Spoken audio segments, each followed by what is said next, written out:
ನಾವು 18 ವರ್ಷದಿಂದ ಜಮೀನ್ ತಗೊಂಡಿದ್ದು ಇದನ್ನೇ ದಾರಿ ಮಾಡ್ಕೊಂಡ್ಬಿಟ್ಟಿದ್ರು. ಫುಲ್ ಒಂಥರ ತಿಪ್ಪೆ ಜಾಗ ಆಗೋಗೈತಿ. ಮುಳ್ಳಂದಿನೂ ಇದೆ, ಕಾಡಂದಿನೂ ಇದೆ. ಇದು ಸೇರಿಸಿ 4ನೇ ಕೆಲಸ ಕೊಡ್ತಾ ಇರೋದು. ಐನ್ ಟೈಮ್ ಕೆಲಸ ಮಾಡ್ಕೊಡ್ತಾರೆ. ತುಂಬಾನೇ ಅನುಕೂಲ ಆಗಿದೆ. ನಿಮ್ಗೆ ಈ ಮೆಟೀರಿಯಲ್ ಯಾವುದೇ ತರ ರೆಸ್ಟ್ ಅನ್ನೋದು ಹಿಡಿಯಲ್ಲ. ನೀವು ಬೇರೆ ಮೆಟೀರಿಯಲ್ 1050 ರೂಪಾಯಿ ಮಾಡ್ಕೊಡ್ತೀವಿ, 1100 ರೂಪಾಯಿ ಮಾಡ್ಕೊಡ್ತೀನಿ ಅನ್ನೋ ಮೆಟೀರಿಯಲ್ಗೆ ನಾನು ಮಾಡ್ಕೊಡ್ತೀನಿ. ಅದಕ್ಕೂ ಇದಕ್ಕೂ ತುಂಬಾ ವ್ಯತ್ಯಾಸ ಇದೆ. ಇಷ್ಟು ಟೈಟ್ ಆಗಿ ತಳ್ಳಿದ್ರು ಹಿಂದೆ ಹೋಗ್ತಾ ಇಲ್ಲ. ಜಮೀನ್ ಮಾರಾಟಕ್ಕಿದೆ ಅಂದ್ರೂ ಫಸ್ಟ್ ಕೇಳೋದ ಫೆನ್ಸಿಂಗ್ ನ. ಇಲ್ಲಿಗೆ ನಿಮ್ ಜಾಗ ಅಂದ್ರೆ ಇಲ್ಲಿಗೆನೆ. ಒನ್ ಟೈಮ್ ಇನ್ವೆಸ್ಟ್ ಮಾಡಿದ್ರೆ ಇನ್ನು 10 ಅಲ್ಲ 15 ಅಲ್ಲ 20 ವರ್ಷದ ಗಂಟ ಇದ್ರ ಒಳಗಡೆ ಕೂಡ ಯಾರು ಬರಕ್ಕಾಗಲ್ಲ. ಸ್ಲ್ಯಾಬ್ ಕಾಂಪೌಂಡ್ ಮಾಡ್ಕೊಡ್ತೀವಿ, ನಾಟೆಡ್ ಮೆಶ್ ಮಾಡಿಸ್ತೀರಾ ನಾಟೆಡ್ ಮಾಡಿಸ್ಕೊಡ್ತೀವಿ, ಬರೀ ಬಾರ್ಬರ್ಡ್ ವೈರ್ ಹಾಕ್ಸ್ತೀರಾ ಬರೀ ಬಾರ್ಬರ್ಡ್ ವೈರ್.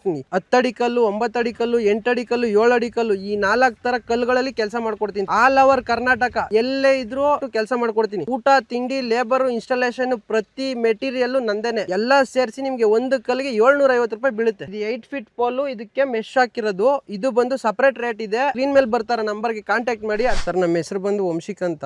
ನಮ್ದು ಮೂಲ ಬಂದು ಮಂಡ್ಯ ಜಿಲ್ಲೆ ಮದ್ದೂರು ತಾಲೂಕು ಅರೆಕಲ್ದೊಡ್ಡಿ ಅಂತ ಊರ ಹೆಸರು. ಇವತ್ತು ನಿಮ್ಗೆ ಮೆಶ್ ವರ್ಕ್ ಫೆನ್ಸಿಂಗ್ ಬಗ್ಗೆ ತಿಳಿಸ್ತೀನಿ. ಲಾಸ್ಟ್ ವಿಡಿಯೋದಲ್ಲಿ ನಿಮ್ಗೆ ಬಾರ್ಬರ್ಡ್ ವೈರ್ ಬರೀ ಬಾರ್ಬರ್ಡ್ ವೈರ್ ಮಾತ್ರ ಎಕ್ಸ್ಪ್ಲೈನ್ ಮಾಡಿದೆ. ಇವತ್ತು ನಿಮ್ಗೆ ಮೆಶ್ ವರ್ಕ್ ಎಕ್ಸ್ಪ್ಲೈನ್ ಮಾಡ್ತೀನಿ. ಈ ವಿಡಿಯೋ ಕೊನೆ ತನಕ ನೋಡಿ. ಸರ್ ಇದು ಒಂದು ಕೆಲಸ ಎಲ್ಲಿ ನಡೀತಾ ಇರೋದು? ಬಿಡದಿಯಿಂದ ಒಂದ್ 2 ಕಿಲೋಮೀಟರ್ ಒಳಗಡೆ ನಡೀತಾ ಇರೋದು. ಈ ಕೆಲಸ ಬಂದು 1.5 ಎಕರೆ ಇದೆ. ಇವ್ರು ನನಗೆ ಕೇಳಿದ್ದು 2 ದಿನದಲ್ಲಿ ಕೆಲಸ ಮುಗಿಬೇಕು ಅಂತ.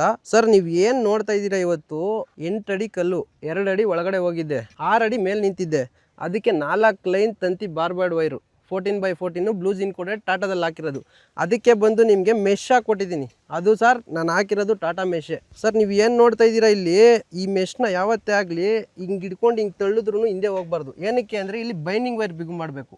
ಇವಾಗ ಈ ಕೆಲಸದ ಬಗ್ಗೆ ಎಕ್ಸ್ಪ್ಲೇನ್ ಮಾಡಬೇಕು ಅಂದರೆ ನಿಮಗೆ ಇದೇ ಕೆಲಸ ಯಾವ ಥರ ಇತ್ತು ಅಂದರೆ ಸೇಮ್ ಈ ಕಡೆ ಹೆಂಗಿತ್ತೆ ಜಮೀನು ಈ ಥರ ಇತ್ತು. ಅವರು ಬೆಂಗಳೂರಲ್ಲಿ ಇರೋರು ತುಂಬ ತೊಂದರೆ ಆಗಿರುತ್ತೆ ಅಂತ ಕಾಂಟ್ಯಾಕ್ಟ್ ಮಾಡಿದ್ರು, ಕೆಲಸ ಮುಗಿಸ್ಕೊಡಿ ಅಂದ್ರೆ. ಸರ್ ಇವಾಗ ಈ ವಿಡಿಯೋ ನೋಡಿ, ಈ ಜಮೀನು ಇವಾಗ ಯಾವ ಥರ ಇದೆ ಅಂದರೆ ಇವಾಗ ಪಕ್ಕದ ಜಮೀನವ್ರು ಬಂದು ಮಾತಾಡೋಕೆ ಕೂಡ ಆಗಲ್ಲ, ಆ ಥರ ಕೆಲಸ ಮಾಡಿಕೊಟ್ಟಿದ್ದೀವಿ ಸರ್. ಸರ್ ಈ ಕಸ್ಟಮರ್ ನಿಮ್ಗೆ ಯಾವ ರೀತಿ ಸಿಕ್ಕಿದ್ರು? ಸರ್ ಇವ್ರದ್ದು ಮಳವಳ್ಳಿಲಿ 2 ಎಕರೆ ಕೆಲಸ ಮಾಡಿಕೊಟ್ಟು ಅವರು ಮತ್ತೆ ರಿಟರ್ನ್ ನನ್ನೇ ಕಾಲ್ ಮಾಡಿ ಇದು ಕೆಲಸ ತಿರ್ಗಾ ಮಾಡಿಸ್ಕೊಂಡಿದ್ದಾರೆ. ಈ ಕೆಲಸನೇ ಇದೆಲ್ಲ ಲೈಫಲ್ಲಿ ಒನ್ ಟೈಮ್ ಇನ್ವೆಸ್ಟ್ ಮಾಡಿಸೋ ಕೆಲಸ, ಪದೇ ಪದೇ ಮಾಡಿಸೋದಿಲ್ಲ. ಕೆಲವೊಬ್ರು ಹೇಳ್ತಾರೆ 7 ಅಡಿಗೆ ಹಾಕು, ನನಗೆ 8 ಅಡಿಗೆ ಹಾಕು ಅಂತ. ನೋಡಿ ಇಲ್ಲಿ ನಾನು 6 ಅಡಿಯಿಂದ 6 ಅಡಿಗೆ ಕಲ್ಲು ಹಾಕಿದ್ದೀನಿ.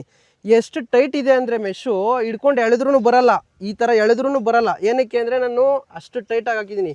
ಕಲ್ಲು ಯಾವತ್ತೇ ಆಗಲಿ ದೂರ ಇದ್ದರೆ ಅದು ಬಿಗಿ ಬರಲ್ಲ. 6 ಅಡಿಯಿಂದ 6 ಅಡಿಗೆ ಒಂದು ಕಲ್ಲಿರಬೇಕು. ಕಲ್ಲಿಗೆ ಯಾವತ್ತೇ ಆಗಲಿ ಮೂಲಲ್ಲಿ ಡಬಲ್ ಕಲ್ಲು ಅನ್ನೋದು ಬರಬೇಕು. 8 ಕಲ್ಲಿಗೆ 2 ಕಲ್ಲು ಸಪೋರ್ಟ್ ಅಂತ ಇರಲೇಬೇಕು. ಅದು ಸಪೋರ್ಟ್ ಕಲ್ಲು ನಿಮಗೆ ಡಬಲ್ ಕಲ್ಲು ಇಲ್ಲ ಅಂದರೆ ಕೆಲಸ ಮಾಡಿಸಿರೋದು ವೇಸ್ಟೇ. 6 ಅಡಿಯಿಂದ ಮೇಲೆ ಯಾರು ಕಲ್ಲು ಹಾಕ್ಸ್ಕೊಂತಾರೆ ಆ ಕೆಲಸ ಯಾವುದೇ ಕಾರಣಕ್ಕೂ ಇರಲ್ಲ. 15 ವರ್ಷದ ತನಕ ನಿಮ್ಗೆ ಈ ಮೆಟೀರಿಯಲ್ಲು ಯಾವುದೇ ಥರ ರೆಸ್ಟ್ ಅನ್ನೋದು ಹಿಡಿಯಲ್ಲ. ನೀವು ಬೇರೆ ಮೆಟೀರಿಯಲ್ 1050 ರೂಪಾಯಿ ಮಾಡ್ಕೊಡ್ತೀವಿ, 1100 ರೂಪಾಯಿ ಮಾಡ್ಕೊಡ್ತೀನಿ ಅನ್ನೋ ಮೆಟೀರಿಯಲ್ಗೆ ನಾನು ಮಾಡ್ಕೊಡ್ತೀನಿ. ಅದಕ್ಕೂ ಇದಕ್ಕೂ ತುಂಬ ವ್ಯತ್ಯಾಸ ಇದೆ. ಒಂದು ಬಂದು ಟಾಟಾ ಕಮರ್ಷಿಯಲ್ ಅಂತ, ಇನ್ನೊಂದು ಬಂದು ಟಾಟಾ ಬ್ಲೂ ಜಿನ್ ಕೋಟೆಡ್ ಆಯುಷ್ ಅಂತ. ನೀವು ಹಾಕ್ಸ್ಬೇಕಾಗಿರೋದು ಯಾವುದು ಅಂದರೆ ಟಾಟಾ ಬ್ಲೂ ಜಿನ್ ಕೋಟೆಡೇನೆ. ಇದನ್ನು ಮಾತ್ರ ಒರಿಜಿನಲ್ಲು ಅಂದರೆ ಇದೆ. ನಿಮ್ಗೆ ಯಾವ್ದು ರೆಸ್ಟ್ ಹಿಡಿಯಲ್ಲ ಅಂದರೆ ಇದೊಂದೇ ನಿಮ್ಗೆ ರೆಸ್ಟ್ ಹಿಡಿಯಲ್ಲ. ಜಿಂಕ್ ಕೋಟೆಡ್ ಅಂತ ಯಾವ ರೀತಿ ಗೊತ್ತಾಗುತ್ತೆ? ಸರ್ ಇಲ್ಲಿ ನೋಡಿ, ಒಂದೊಂದು ಇಂಚ್ಗೂ ಟಾಟಾ ಅಂತ ಸೀಲ್ ಇರುತ್ತೆ. ಆ್ಯಂಡ್ ಈ ಕಲರಲ್ಲಿ ನಿಮಗೆ ನೀಲಿ ಕಲರಲ್ಲೇ ಬರೋದು. ದೂರದಿಂದ ನೋಡಿದ್ರು ಶೈನಿಂಗ್ ಹೊಡೆಯುತ್ತೆ. ಈ ಶೈನಿಂಗ್ ಇಲ್ದೇ ವೈಟ್ ಕಲರಲ್ಲಿ ಯಾವ್ದಾನ ಇತ್ತು ಅಂದರೆ ಅದು ಯಾವುದೇ ಥರ ಟಾಟಾ ಅಲ್ಲ. ಸರ್ ಈ ಕೆಲಸ ಎಷ್ಟು ದಿವಸದಲ್ಲಿ ಮುಗಿಸ್ಕೊಟ್ರಿ? ಸರ್ 2 ದಿನದಲ್ಲಿ ವರ್ಕ್ ಮುಗಿಸ್ಕೊಟ್ಟಿದ್ದೀನಿ ನಾನು. ವರ್ಕ್ ಯಾವ ಥರ ಇದೆ ಅಂತ ನೀವು ಓನರ್ನೇ ಕೇಳಿ ಮಾತಾಡಿ ಸರ್. ಸರ್ ನನ್ನ ಹೆಸರು ಮಂಜುನಾಥ್ ಅಂತ. ಇದು ಸೇರಿಸಿ ನಾನು 4ನೇ ಕೆಲಸ ಮಾಡ್ತಾ ಇರೋದು. ಫಸ್ಟ್ ಇವ್ರು ಪರಿಚಯ ಆಗಿದ್ದು ನಂದು ಯೂಟ್ಯೂಬಿಂದ. ಇವ್ರ ಹೆಸರು ವಂಶಿಕ್ ಅಂತ, ಇವ್ರ ಬ್ರದರ್ ಕುಮಾರ್ ಅಂತ. ಇಬ್ಬರು ಒಟ್ಟಿಗೆ ಸೇರಿಸಿ ಕೆಲಸ ಮಾಡ್ತಾರೆ. ಇದು ಸೇರಿಸಿ 4ನೇ ಕೆಲಸ ಕೊಡ್ತಾ ಇರೋದು. ಫಸ್ಟ್ ಕೆಲಸ ಮಾಡಿದಾಗಲೇ ನನಗೆ ತುಂಬ ಇಂಪ್ರೆಷನ್ ಆಯಿತು. ಸೊ ಅವ್ರ ಕೆಲಸ ನೋಡಿ ಇದು ಮಾಡಿದೆ. ಜೊತೆಗೆ ತುಂಬ ತಾಳ್ಮೆ ಬಿಟ್ಟು ಕೆಲಸ ಮಾಡ್ತಾರೆ. ಜಮೀನು ಅಂದರೆ ನಿಮ್ಗೆ ಗೊತ್ತಿರುತ್ತಲ್ಲ, ಸಮಸ್ಯೆಗಳು ಬರುತ್ತೆ ಹೋಗುತ್ತೆ ಅಂತ. ಒಬ್ಬೊಬ್ರು ಬರ್ತಾರೆ ಇಲ್ಲಿಡಿ ಕಲ್ಲು ಅಲ್ಲಿಡಿ ಕಲ್ಲು ಅಂತಾರೆ. ಇವ್ರು 2 ರಿಂದ 3 ಸಲ ಆದರೂ ಒಂದು ಚೂರು ಬೇಜಾರು ಮಾಡ್ಕೊಳ್ಳೋದೆ ಐನ್ ಟೈಮು ಕೆಲಸ ಮಾಡಿಕೊಡ್ತಾರೆ. ಏನೇ ಕೆಲಸ ಕೊಟ್ಟು ತುಂಬ ಚೆನ್ನಾಗಿ ಮಾಡಿಕೊಡ್ತಾರೆ. ನಮಗಂತೂ ತುಂಬ ಸ್ಯಾಟಿಸ್ಫ್ಯಾಕ್ಷನ್ ಆಗಿದೆ. ನಂದು ಇನ್ನೂ 2 ಜಾಗ ಇದೆ, ಇವ್ರಿಗೆ ಕೆಲಸ ಕೊಡಬೇಕು ಅಂತ ನಾನು ಡಿಸೈಡ್ ಮಾಡಿದ್ದೀನಿ. ಸರ್ ಇದು ಮಾಡಿಸ್ತಿರೋ ಕಾರಣ? ಸರ್ ಫೆನ್ಸಿಂಗ್ ಕಾರಣ ಮಾಡಬೇಕಂದ್ರೆ ನಾವು 18 ವರ್ಷದಿಂದ ಈ ಜಮೀನು ತೊಗೊಂಡಿದ್ದು. ನಾವು ಬಿಟ್ಬಿಟ್ಟಿದ್ವಿ. ಈ ಊರವ್ರ ಮಧ್ಯದಲ್ಲಿ ಏನು ಮಾಡ್ಕೊಂಡಿದ್ದು ಅಂದರೆ ಇದನ್ನೇ ದಾರಿ ಮಾಡ್ಕೊಂಬಿಟ್ಟಿದ್ರು. ಸೊ ನಾವು ಬಂದು ಇದು ಮಾಡಿದಾಗ ಅವರು ದಾರಿ ಬಿಡೋಕ್ಕೆ ಯಾರೂ ರೆಡಿಗಿರಲಿಲ್ಲ. ಕೊನೆಗೆ ಏನೋ ಒಂದು ಮಾತುಕತೆ ಮಾಡ್ಕೊಂಡು ಮುಂದೆ ಆ ಥರ ತೊಂದರೆ ಆಗಬಾರ್ದು ಅಂತ ಅವ್ರಿಗೂ ಸ್ಯಾಟಿಸ್ಫ್ಯಾಕ್ಷನ್ನು ನಮಗೂ ಸ್ಯಾಟಿಸ್ಫ್ಯಾಕ್ಷನ್ನು. ಒಂದು ವ್ಯವಸ್ಥೆ ಇರಲಿ ಅಂತ. ಈಗ ಆಗ್ತಾ ಇರೋ ಪರಿಸರ ಬದಲಾವಣೆಯಲ್ಲಿ ನಾವೊಂದು ಅಗ್ರಿಕಲ್ಚರ್ ಒಂದು ಮಾಡೋಣ, ಗಿಡ ಮರಗಳು ನೆಡೋಣ ಅಂತ ಒಂದು ಐಡಿಯಾ ಇಟ್ಕೊಂಡು ಈ ಫೆನ್ಸಿಂಗ್ ಹಾಕಿ ರೆಡಿ ಮಾಡಿದ್ದೀವಿ. ಸೊ ಮುಂದೆ ಯಾರೋ ದನ ಕರುಗಳು ಗಲೀಜುಗಳು ಬರಬಾರ್ದು. ಸೊ ಇಲ್ಲಿ ತುಂಬ ಗಲೀಜುಗಳೆಲ್ಲ ಹಾಕ್ಬಿಟ್ಟಿದ್ರು. ಸುಮಾರು ಒಂದು 4 ರಿಂದ 5 ಲೋಡು ಖಾಲಿ ಮಾಡಿಸಿದ್ದೀವಿ. ಸೊ ಫುಲ್ ಒಂಥರ ತಿಪ್ಪೆ ಜಾಗ ಆಗೋಗಿತ್ತು ಇದು ನಮ್ಮ ಜಾಗ. ಸೊ ಸರ್ವೇಯವ್ರನ್ನ 1-4 ಸಲ ಕರೆಸಿ ಅಳತೆ ಮಾಡಿಸಿ ಎಲ್ಲರಿಗೂ ಒಪ್ಪಿಸಿ ಕೊನೆಗೆ ಫೈನಲ್ ಆಗಿ ಮಾಡಿದೆ. ನೋಡಿ ಇವತ್ತು ನೀವೇ ನೋಡಿ ಎಷ್ಟು ಕ್ಲೀನಾಗಿ ಆಗಿದೆ ಜಾಗ ಅಂತ. ಮುಂಚೆ ಬಂದು ನೋಡಿದರೆ ನೀವು ಇದು ಜಾಗನೇ ಅಂತ ಇರಲಿಲ್ಲ ನೀವು. ಇಲ್ಲಿ ಕಾಡು ಪ್ರಾಣಿಗಳು ಇದೆ ಸರ್. ಇಲ್ಲಿ ಹಂದಿಗಳಿದೆ, ಆಮೇಲೆ ಸುತ್ತಮುತ್ತ ದನ ಕರುಗಳು ಮೇಯ್ಸಕ್ಕೆ ಬರ್ತಾರೆ. ಮುಳ್ಳಂದಿನೂ ಇದೆ, ಕಾಡಂದಿನೂ ಇದೆ. ಸೊ ಇಲ್ಲೇ ನೋಡ್ಬೋದು ಬೆಟ್ಟಗಳೆಲ್ಲ ಇರೋದ್ರಿಂದ ತುಂಬ ಹಸುಗಳು ಜನಗಳೆಲ್ಲ ಬರ್ತಾರೆ. ಆಮೇಲೆ ಇದು ಊರಿಗೆ ಹೋಗೋ ದಾರಿ ಇದ್ದಿದ್ದರಿಂದ ಮೊದಲು ನೋಡಿ ಇಲ್ಲಿ ಸಿಮೆಂಟ್ ದಾರಿ ಇದೆ, ಅಂದರೂ ಅವ್ರು ಶಾರ್ಟ್ ಕಟ್ ಅಂತ ಈ ದಾರಿ ಇತ್ತು. ಸೊ ಊರು ಇರೋದ್ರಿಂದ ಎಲ್ಲ ಇಲ್ಲೇ ಓಡಾಡ್ತಾಯಿದ್ರು. ಫೆನ್ಸಿಂಗ್ ಮಾಡಿಸೋದ್ರಿಂದ ನಿಮ್ಗೆ ಅನುಕೂಲ ಆಗಿದೆ. ಅನುಕೂಲ, ತುಂಬಾ ಅನುಕೂಲ ಆಗಿದೆ. ಸೇಫ್ಟಿ. ಈಗ ನೆಕ್ಸ್ಟ್ ನಾವೇನೇ ಮಾಡ್ತೀವಿ ಅಂದರೂ ನಮಗೊಂದು ಧೈರ್ಯ. ಇಲ್ಲಿ ಬೆಂಗಳೂರಲ್ಲಿ ಇದ್ದು ಮಾಡಿ ನೋಡಿ, ಅಲ್ಲೊಂದು ಕ್ಯಾಮ್ರಾ ಆಡ್ಕೊಂಡಿದ್ದೀವಿ.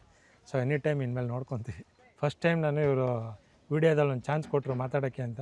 ಸೊ ಅವ್ರನ್ನ ಇಂಟ್ರೊಡಕ್ಷನ್ ಮಾಡ್ಕೊಡ್ತೀನಿ. Thank you sir. ಇವಾಗ ನಾನು ನಿಮ್ಗೆ ಸುಳ್ಳು ಹೇಳಿರ್ಬೋದು, ಕೆಲಸ ಓನರೇ ನಿಮ್ಗೆ ಬಂದು ಎಕ್ಸ್ಪ್ಲೇನ್ ಮಾಡಿದ್ರು ಯಾವ ಥರ ಅಂತ. ನಿಮ್ಗೆ ಯಾವತ್ತೇ ಆಗಲಿ ನಿಮ್ಮ ಹತ್ರ ಕೇಳ್ಕೊಳ್ಳೋದು ಇಷ್ಟೇ, ಯಾವತ್ತೇ ಆಗಲಿ ಒಂದು ಸತ ಕೆಲಸ ಮಾಡ್ತೀರಾ, ಕೆಲಸ ಯಾರು ಚೆನ್ನಾಗಿ ಮಾಡ್ತಾರೆ ಯಾರು ಚೆನ್ನಾಗಿ ಮಾಡಲ್ಲ, ಕೆಲಸ ನೋಡಿ ಕೆಲಸ ಕೊಡಿ. ಇವತ್ತು ಒಂದು ಜಮೀನು ಮಾರಾಟಕ್ಕಿದೆ ಅಂದ್ರೂ ಫಸ್ಟ್ ಕೇಳೋದೇ ಫೆನ್ಸಿಂಗ್ ಮಾಡಿದ್ದೀರಾ ಅಂದರೆ. ಏನಕ್ಕೆ ಅಂದರೆ ಇಲ್ಲಿ ಬರ್ತಾರೆ ಒಂದೊಂದು ಅಡಿಗೂ ನಮ್ಗೆ ಹಿಂಗೆ ಹೋಗ್ಬೇಕಾಗಿತ್ತು, ಇವಾಗ ಫೆನ್ಸಿಂಗ್ ಇಲ್ಲ, ಎಕ್ಸಾಂಪಲ್ ಫೆನ್ಸಿಂಗ್ ಇಲ್ಲ, ಅವ್ರು ಯಾರೋ ಮಾರ್ತಾರೆ ಹೊಂಟೋಗ್ಬಿಡ್ತಾರೆ. ಅದೇ ಫೆನ್ಸಿಂಗ್ ಇದ್ದರೆ ನೀವು ಜಮೀನು ತೊಗೊಂಡ್ರು, ಫೆನ್ಸಿಂಗ್ ಇರೋ ಜಮೀನು ತೊಗೊಂಡ್ರು ಇಲ್ಲಿಗೆ ನಿಮ್ಮ ಜಾಗ ಅಂದರೆ ಇಲ್ಲಿಗೆ, ಬೇರೆಯವ್ರು ಯಾವುದೇ ಕಾರಣಕ್ಕೂ ನಿಮ್ಗೆ ಕೇಳೋಕ್ಕೂ ಆಗಲ್ಲ. ಅದಕ್ಕೆ ಸರ್ ಹೇಳೋದು, ಫಸ್ಟು ನಿಮ್ಮ ಜಮೀನಿಗೆ ಆದಷ್ಟು ನೀವು ಫೆನ್ಸಿಂಗ್ ಮಾಡಿಸ್ಕೊಳ್ಳಿ. ಫೆನ್ಸಿಂಗ್ ಮಾಡಿಸ್ಕೊಂಡ್ರೆ ಏನೇ ನ್ಯೂಸ್ ಇದೆ ಅಂತ ಅವ್ರು ತಿಳಿಸಿದ್ರು. ಬೆಂಗಳೂರಲ್ಲಿ ಎಲ್ಲೋ ಕಸ್ಟಮರ್ ಇರ್ತಾರೆ, ಅವರು ಇಲ್ಲ ಬೇರೆ ಥರ ಮೆಟೀರಿಯಲ್ ಹಾಕೋದಿಲ್ಲ ಸರ್. ಏನಕ್ಕೆ ಅಂದರೆ ಅವ್ರು ಕೊಡೋದು ದುಡ್ಡು ಕಲ್ಲಲ್ಲ. ಫಸ್ಟು ಕೆಲಸಕ್ಕೋಸ್ಕರ ಕೆಲಸ ಮಾಡಬೇಕು. ದುಡ್ಡು ಇವತ್ತಿರುತ್ತೆ ನಾಳೆ ಹೋಗುತ್ತೆ. ಸ್ಯಾಟಿಸ್ಫ್ಯಾಕ್ಷನ್ ಇರಬೇಕು ಕಸ್ಟಮರ್ಗೆ ಯಾವತ್ತಿರಲಿ. ಇವತ್ತೊಂದು ಕೆಲಸ ಕೊಡ್ತಾರೆ, ನಾಳೆ 100 ಕೆಲಸ ಕೊಡ್ತಾರೆ. ಫಸ್ಟು ಕಸ್ಟಮರ್ಗೆ ಸ್ಯಾಟಿಸ್ಫ್ಯಾಕ್ಷನ್ ಆಗೋ ಥರ ಕೆಲಸ ಮಾಡ್ಕೊಡ್ಬೇಕು. ಒಂದು ಸತ ಫೆನ್ಸಿಂಗ್ ಹಾಕಿ ಸರ್, ಫೆನ್ಸಿಂಗ್ ಹಾಕಿ ನಿಮ್ಮ ಜಮೀನು ನೋಡಿ. ಈ ಜಮೀನು ನೋಡಿ ಎಷ್ಟು ಗಲೀಜಾಗಿತ್ತು ಅಂದರೆ ಇವತ್ತು ಎಷ್ಟು ನೀಟಾಗಿ ಕಾಣ್ತಿದೆ ಅಂದರೆ ಅದಕ್ಕೆ ಕಾರಣನೇ ನಮ್ಮ ಫೆನ್ಸಿಂಗು. ಒನ್ ಟೈಮ್ ಇನ್ವೆಸ್ಟ್ ಮಾಡಿದ್ರೆ ಇನ್ನು 10 ಅಲ್ಲ 15 ಅಲ್ಲ 20 ವರ್ಷದ ಗಂಟ ಇದ್ರ ಒಳಗಡೆ ಕೂಡ ಯಾರು ಬರೋಕ್ಕಾಗಲ್ಲ. ಆಮೇಲೆ ನಿಮ್ಗೆ ಇನ್ನೊಂದು ಎಕ್ಸ್ಪ್ಲೇನ್ ಮಾಡ್ತೀನಿ ಸರ್, ಕೇಳ್ಕೊಳ್ಳಿ. 7 ಫೀಟ್ ಪೋಲು, ಅದಕ್ಕೆ 6 ಲೈನ್ ಬಾರ್ಬರ್ಡ್ ವೈರು, ನಿಮಗೆ ಊಟ ತಿಂಡಿ ಲೇಬರು ಟ್ರಾನ್ಸ್ಪೋರ್ಟು ಪ್ರತಿ ಒಂದು ಇನ್ಕ್ಲೂಡ್ ಆಗಿರುತ್ತೆ. ಒಂದು ಕಲ್ಲಿಗೆ ಬಂದು ನಿಮಗೆ 750 ರೂಪಾಯಿಗೆ ವರ್ಕ್ ಮಾಡ್ಕೊಡ್ತೀನಿ ಸರ್. ಆಮೇಲೆ ಈ ಮೆಶ್ ವರ್ಕ್ ಬಂದು ಸಪ್ರೇಟ್ ಸರ್. ಇದು 8 ಫೀಟ್ ಪೋಲು, ಇದಕ್ಕೆ ಮೆಶ್ ಹಾಕಿರೋದು. ಇದು ಬಂದು ಸಪ್ರೇಟ್ ರೇಟ್ ಇದೆ. ಸ್ಕ್ರೀನ್ ಮೇಲೆ ಬರ್ತಾರೆ ನಂಬರ್ಗೆ ಕಾಂಟ್ಯಾಕ್ಟ್ ಮಾಡಿ, ಅದ್ರ ಪ್ರೈಸ್ ಏನೋ ಹೇಳ್ತೀನಿ ನಿಮ್ಗೆ. ಈ ಪ್ರೈಸ್ ಹೇಳ್ತಾ ಇರೋದು 7 ಫೀಟ್ ಪೋಲ್ಗೆ ಬಾರ್ಬರ್ಡ್ ವೈರ್ಗೆ 750ಗೆ ವರ್ಕ್ ಮಾಡ್ಕೊಡ್ತೀನಿ. ಊಟ ತಿಂಡಿ ಲೇಬರು ಇನ್ಸ್ಟಾಲೇಷನ್ ಪ್ರತಿ ಮೆಟೀರಿಯಲ್ಲು ನಂದೇನೆ. ಎಲ್ಲ ಸೇರಿಸಿ ನಿಮಗೆ ಒಂದು ಕಲ್ಲಿಗೆ 750 ರೂಪಾಯಿ ಬೀಳುತ್ತೆ ಸರ್. ಇದುವರೆಗೂ ಕೆಲಸ ಮಾಡಿದಿರಲ್ಲ ಫೆನ್ಸಿಂಗ್ ವರ್ಕು. ಹೌದು ಆ ಕಸ್ಟಮರ್ ರಿವ್ಯೂ ಯಾವ ರೀತಿ ಇದೆ ಸರ್? ರಿವ್ಯೂ ನಿಮ್ಗೆ ಹೇಳಲೇಬೇಕಾಗಿಲ್ಲ. ಇವಾಗ ತಾನೇ ಜಸ್ಟ್ ನಮ್ಮ ಕಸ್ಟಮರ್ ನಿಂತ್ಕೊಂಡು ಮಾತಾಡಿದ್ರು, ನಾನು ಯಾವ ಥರ ನಮ್ಮ ಕೆಲಸ ಯಾವ ಥರ ಇರುತ್ತೆ ಅಂತ. ಕೆಲಸದ ಹತ್ರ 100 ಪ್ರಾಬ್ಲಮ್ ಆಗುತ್ತೆ ಸರ್. ಇವಾಗ ಬಂದು ಕಲ್ಲಾಗ್ತಾ ಇರ್ತೀನಿ, ಪಕ್ಕದ ಜಮೀನವರೇನು ಕಿರಿಕ್ ಮಾಡಿದ್ರು, 1 ಅಲ್ಲ 2 ದಿನ ಲೇಟ್ ಆಗುತ್ತೆ. ಅದನ್ನು ತಡ್ಕೊಳ್ಳೋ ಪೇಷನ್ಸ್ ಇರಬೇಕು. ಆ ರೀತಿಲಿ ಕೆಲಸ ಮಾಡಿಸ್ಕೊಡ್ಬೇಕು. ನಾನು ಮಾಡಿಸಿರೋ ಕೆಲಸದಲ್ಲಿ ನನಗೆ ಕೊಟ್ಟಿರೋ ಕೆಲಸಗಳ ಕಸ್ಟಮರಲ್ಲಿ ಇವತ್ತುವರೆಗೂ ಒಂದು ಬ್ಯಾಡ್ ಒಪಿನಿಯನ್ ನಾನು ತಗೊಂಡಿಲ್ಲ. ಒಂದೇ ಒಂದು ಬ್ಯಾಡ್ ಒಪಿನಿಯನ್ ಇಲ್ಲ. ಕೆಲಸ 2 ದಿನ ಲೇಟ್ ಆಗಲಿ ಇದ್ದು ತಾಳ್ಮೆಯಿಂದ ಇದ್ದು ಕೆಲಸ ಮಾಡಿಕೊಡ್ಬೇಕು. ಆವಾಗಲೇ ಅವನ್ನ ಕೆಲಸಕಾರ ಅಂತ ಕರೆಯೋದು ಸರ್. ಅವ್ರಿಗೆ ಜಸ್ಟ್ ಒಂದು 50 ಕಲ್ಲು ನಮ್ಮ ಮಳವಳ್ಳಿಲಿ ಮಾಡಿಕೊಟ್ಟಿದ್ದು, ಅವ್ರಿಗೆ ನನಗೆ ಇದನ್ನ 4ನೇ ಕೆಲಸ ಕೊಡ್ತಾ ಇರೋದು. ಇನ್ನೂ 2 ಕೆಲಸ ಕೊಡ್ತೀನಿ ಅಂತ ಹೇಳಿದ್ದಾರೆ. ಬಟ್ ವಿಡಿಯೋದಲ್ಕಿನ್ನ ಜಾಸ್ತಿ ನನಗೆ ಬಂದಿರೋ ಕೆಲಸ ಯಾವುದು ಅಂದರೆ, ನಾನು ಕೆಲಸ ಯಾವ್ಯಾವ ಮಾಡಿದ್ದೀನಿ ಅವ್ರ ಕಡೆಯಿಂದ ಕೊಟ್ಟಿರೋದೇ ಕೆಲಸ ಜಾಸ್ತಿ ಸರ್ ನನಗೆ. ಸರ್ ಇನ್ನೂ ಒಂದು ಎಕ್ಸ್ಪ್ಲೇನ್ ಮಾಡ್ತೀನಿ ವಿಡಿಯೋದಲ್ಲಿ, ಯಾವತ್ತೇ ಆಗಲಿ ಅರ್ಥ ಮಾಡ್ಕೊಳ್ರಿ. ನೀವು 7 ಅಡಿಗೆ ಹಾಕ್ಸ್ಕೊಂಡ್ರು 15ರಿಂದ 20 ಕಲ್ಲು ಜಾಸ್ತಿ ಆಗುತ್ತೆ ಅಷ್ಟೇ. ಇಲ್ಲೇನು ನೋಡ್ತಾ ಇದ್ದೀರಾ, ನಿನಗೆ ವಿಡಿಯೋದಲ್ಲಿ ನಾನು ಹೇಳಿದ್ದೀನಿ ನಿಮಗೆ 30 ಸ್ಕ್ವೇರ್ ಫೀಟ್ ಅಂತ. 6 ಅಡಿಯಿಂದ 6 ಅಡಿಗೆ ಕಲ್ಲಿರಬೇಕು. ಏಕೆ ಅಂದರೆ ಕೆಲಸ ಗೊತ್ತಿರೋರು 5.5 ಅಡಿಗೆ ಹಾಕ್ಸ್ಕೊತಾರೆ. ನಿಮ್ಗೆ 6 ಅಡಿಗೆ ಏನಾಗ್ತೀನಿ ಅಂದರೆ, ಯಾವತ್ತೇ ಆಗಲಿ ತಂತಿ ಇಷ್ಟು ಟೈಟ್ ಇರುತ್ತೆ. ದೂರ ಆದಷ್ಟು ತಂತಿ ಮೆಶು ಜಾಸ್ತಿ ಲೂಸ್ ಆಗುತ್ತೆ. ನಾನು ಹಿಂಗೆ ಹಿಡ್ಕೊಂಡು ಹಿಂಗೆ ನಿಂತ್ಕೊಂಡ್ರು ಇಷ್ಟು ಟೈಟಾಗಿ ತಳೆದ್ರೂ ಹಿಂದೆ ಹೋಗ್ತಾ ಇಲ್ಲ. ಆ ರೀತಿ ಇರಬೇಕು. ಯಾವತ್ತೇ ಆಗಲಿ 6 ಅಡಿಯಿಂದ 6 ಅಡಿಗೆ ಒಂದು ಕಲ್ಲು ಹಾಕ್ಸ್ಕೋಬೇಕು. ಯಾರೋ ಹೇಳಿದ್ರು ನಮ್ದು 7 ಅಡಿಗೆ ಹಾಕೋರೆ 8 ಅಡಿಗೆ ಹಾಕೋರೆ ಕೆಲಸ ಇನ್ನೂ 15 ವರ್ಷಕ್ಕಂತ ಚೆನ್ನಾಗೈತೆ ಅಂತ. ಚಾನ್ಸೇ ಇಲ್ಲ. ನಾನು ಈ ವರ್ಕಕ್ಕೆ ಬಂದು 5 ವರ್ಷ ಆಗೈತೆ. ಬೇರೆಯವ್ರ ಥರ 15 ವರ್ಷ 20 ವರ್ಷದಿಂದ ನಾನು ಮಾಡ್ತಾಯಿಲ್ಲ. 5 ವರ್ಷದಿಂದ ಕೆಲಸ ಮಾಡ್ತಾಯಿದ್ದೀನಿ. 6 ಅಡಿಯಿಂದ 6 ಅಡಿಗೆ ಕಲ್ಲಿರಬೇಕು. 7 ಅಡಿಗೆ 8 ಅಡಿಗೆ ಯಾವುದೇ ಥರ ಕಲ್ಲು ಹಾಕ್ಸ್ಬೇಡಿ ನೀವು. ದಯವಿಟ್ಟು ಇದೊಂದು ರಿಕ್ವೆಸ್ಟು, ಜಾಸ್ತಿ ಅಗಲಕ್ಕೆ ನೀವು ಕಲ್ಲು ಹಾಕ್ಸ್ಕೊಬೇಡಿ. 6 ಅಡಿನೇ ಲಾಸ್ಟು. 6 ಅಡಿಯಿಂದ ಮುಂದಕ್ಕೆ ಯಾವುದೇ ಥರ ಕೆಲಸ ಮಾಡಿಸ್ಕೊಬೇಡಿ. ಮಾಡಿಸ್ಕೊಂಡ್ರೆ 1ರಿಂದ 2 ವರ್ಷ ಅಷ್ಟೇ ಲಾಸ್ಟು. ಆಮೇಲೆ ನಿಮ್ಮ ಕೆಲಸ ಅದು ಇರಲ್ಲ ಸರ್. ಇದಕ್ಕೆ ವ್ಯಾರಂಟಿ ಎಷ್ಟು ವರ್ಷ ಕೊಟ್ಟಿದ್ದೀರಾ ಸರ್? ನಿಮಗೆ ರೈಟಿಂಗಲ್ಲಿ ನಾನು ಕೊಡ್ತಾ ಇದ್ದೀನಿ ಟಾಟಾ ಕಂಪ್ನಿಯಿಂದ 15ರಿಂದ 20 ವರ್ಷದ ಗಂಟ ನಿಮಗೆ ಈ ಮೆಟೀರಿಯಲ್ ವ್ಯಾರಂಟಿ ಕೊಡ್ತಾ ಇದ್ದೀನಿ. ನನ್ನ ಕೆಲಸದಲ್ಲಿ ಕಂಬ ಬಾಗದೇ ಆಗಿರಲಿ, ಕಂಬ ಮುರಿದೋಗೋದೇ ಆಗಿರಲಿ, ಏನೇ ಒಂದಿದ್ರೂ ಅದಕ್ಕೆ ಫ್ರೀ ಚಾರ್ಜಸ್ ಸರ್. 1 ರೂಪಾಯಿ ತಗೊಳ್ಳಲ್ಲ. ಬಂದು ರೀವರ್ಕ್ ಮಾಡಿಕೊಟ್ಬಿಟ್ಟು ಹೋಗ್ತೀನಿ.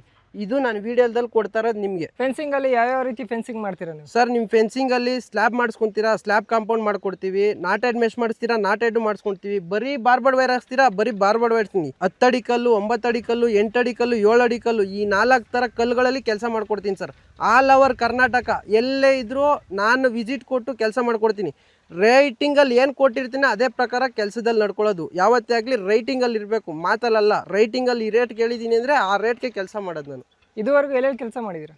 ಸರ್ ಹಾವೇರಿ, ಚಿತ್ರದುರ್ಗ, ಆಮೇಲೆ ಈ ಸೈಡ್ ಬಂದರೆ ಮೈಸೂರು, ತಮಿಳ್ನಾಡು, ಆಂಧ್ರ, ಮಡಕ್ಶಿರ, ಈ ಕಡೆ ಆಲ್ ಓವರ್ ಕರ್ನಾಟಕದಲ್ಲಿ ಮೂಲೆಗೆ ಹೋಗಿ ವರ್ಕ್ ಮಾಡಿಕೊಟ್ಟಿದ್ದೀನಿ. ನನಗೆ ವಿಡಿಯೋದಲ್ಗಿಂತ ಕೆಲಸ ನೋಡಿ ಕೆಲಸ ಕೊಟ್ಟಿರೋದೇ ಜಾಸ್ತಿನೇ. ಆ ರೀತಿ ನಿಮ್ಗೆ ಕೆಲಸ ಮಾಡಿಸ್ಕೊಡ್ತೀನಿ ಸರ್. ಈಗ ಎಲ್ಲೆಲ್ಲಿ ಕೆಲಸ ನಡೀತಾ ಇದೆ ಪ್ರೆಸೆಂಟ್? ಸರ್ ಇವಾಗ ಮಧುಗಿರಿಲಿ ಒಂದು ಕೆಲಸ ನಡೀತಿದೆ, ಅಲ್ಲಿ 12 ಎಕರೆ ಕೆಲಸ ಮಾಡ್ತಾ ಇದ್ದಾರೆ. ಮುಳಬಾಗ್ಲಲ್ಲಿ ಅಲ್ಲೂ ಒಂದು 3 ಎಕರೆ ಕೆಲಸ ಮಾಡ್ಕೊಟ್ಟಿದ್ದೀನಿ. ಇವಾಗ ಅಟ್ ಪ್ರೆಸೆಂಟ್ ನಡೀತಾ ಇರೋದು 3 ಕಡೆ ವರ್ಕ್ ನಡೀತಿದ್ದಾರೆ. ನಮ್ಮ ಹತ್ರ ಲೇಬರು, ನನ್ನ ಹತ್ರ 100 ಜನ ಇದ್ದಾರೆ, 200 ಜನ ಇದ್ದಾರೆ ಅಂತ ಹೇಳಲ್ಲ. ನನ್ನ ಹತ್ರ ಬಂದು 30 ರಿಂದ 40 ಜನ ಲೇಬರ್ಸ್ ಇದ್ದಾರೆ. ಊಟ ತಿಂಡಿ ಪ್ರತಿಯೊಂದು ಅವರೇ ಮಾಡ್ಕೋತಾರೆ. ಜಾಗದ ಹತ್ರ ಬಂದು ಕೆಲಸ ನಾವು ಮಾಡ್ಕೊಡ್ತೀವಿ ಸರ್. ಯಾವುದೇ ಥರ ಜಾಗದ ಹತ್ರ ಇಲ್ಲ ಅನ್ನಂಗಿಲ್ಲ. ಜಾಗದ ಹತ್ರ ವಿಸಿಟ್ ಕೊಟ್ಟು ಕೆಲಸ ಯಾವ ಥರ ಮಾಡಬೇಕು ಅಂತ ನಾವು ಮಾಡ್ಕೊಡ್ತೀವಿ ನಿಮ್ಮ ಕೆಲಸನ.